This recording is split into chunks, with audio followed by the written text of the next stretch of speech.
On passe à présent au focus, un focus consacré ce soir aux suites de la crise nucléaire au Japon et la panique qui gagne à présent en Tokyo. L'agglomération la plus peuplée du monde se prépare à affronter les conséquences d'un possible nuage radioactif. Le taux de radiation dans la capitale a été relevé à un niveau 10 fois supérieur à la normale. Avec nous pour en parler, Patrick Lagadec, directeur de recherche à l'École Polytechnique. Bonsoir, merci d'être avec nous. Alors on se pose la question ce soir, en termes d'ailleurs extrêmement durs et extrêmement clairs, de savoir s'il faut tout simplement que la capitale japonaise soit évacuée. Pour vous, est-ce que c'est une question qui se pose à l'heure actuelle ou est-ce qu'elle est sans doute trop précipitée ? J'ai entendu qu'elle était posée, oui. Au moins par certains, au moins commentateurs, observateurs ou même certains experts. Ce qu'on peut dire, c'est deux choses. La première, en termes de ce qui se fait normalement, la réponse est surtout pas. Où est-ce qu'on va ? Les autoroutes, les routes ne sont pas calibrées pour ça. Ça prendra un temps fou.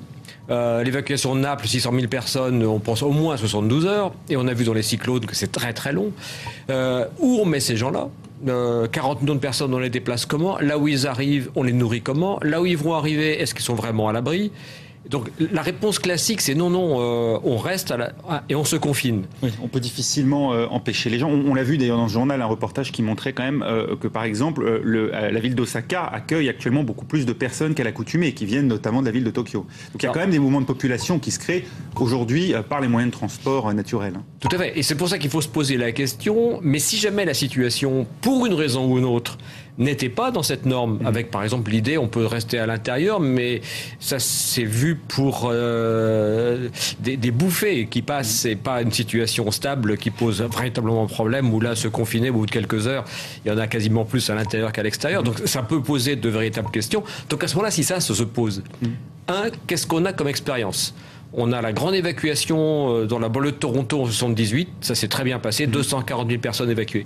On a eu plus récemment à New York en 2001, évacuation de 500 000 personnes par la mer, ça s'est très bien passé, mais assez improvisé. On a eu Katrina qui s'est mieux passé que d'autres évacuations, mais on a vu que beaucoup avaient été oubliés, n'avaient pas culturellement pu ou économiquement pu évacuer. Donc on a un peu d'expérience sur lequel il faudrait travailler. Alors, quels éléments positifs qu'on aurait dans ce cas-là ?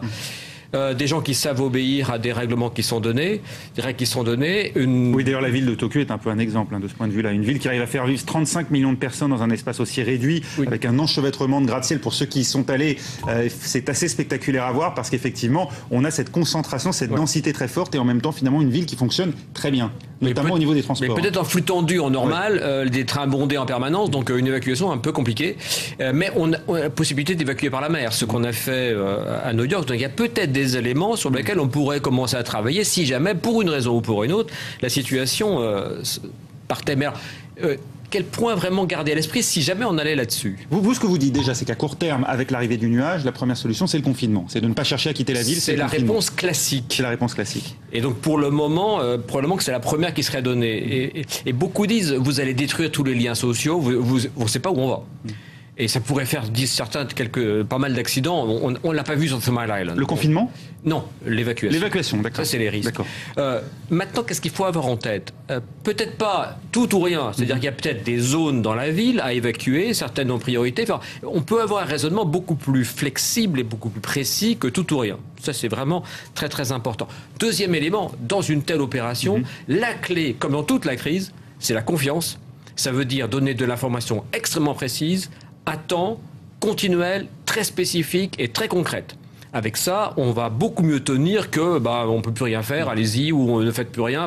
Parce qu'effectivement, l'incertitude crée des situations de panique. Néanmoins, on n'a pas vraiment l'impression que les autorités japonaises, en tout cas vues de l'étranger, aient beaucoup communiqué de manière très précise depuis le début des événements. Et si on voit une grosse opération du genre évacuation comme ça, d'une mégalopole qu'on n'a jamais fait au monde, il va falloir être extraordinairement bon en termes de tenue de la confiance, donc de l'information.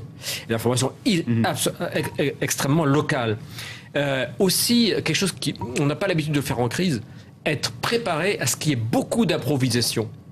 et ne pas tuer cette improvisation. Il va falloir travailler avec de l'improvisation qui viendra du bas et non pas seulement des plans qu'on aura concoctés dans un bunker. Ça, c'est extrêmement important. Et on a vu par exemple que, comme je le citais, toutes les grandes évacuations à New York en 2001, toutes les ferries qui sont arrivées n'étaient pas planifiées. Mais on a laissé faire, on a accompagné, on a renforcé et ça s'est très très bien passé. Donc flexibilité. Patrick Lagadec, on dispose de combien de temps pour préparer ça? Dans combien de temps un nuage atomique suffisamment, avec portant des risques suffisamment importants pourrait atteindre Tokyo et donc marquer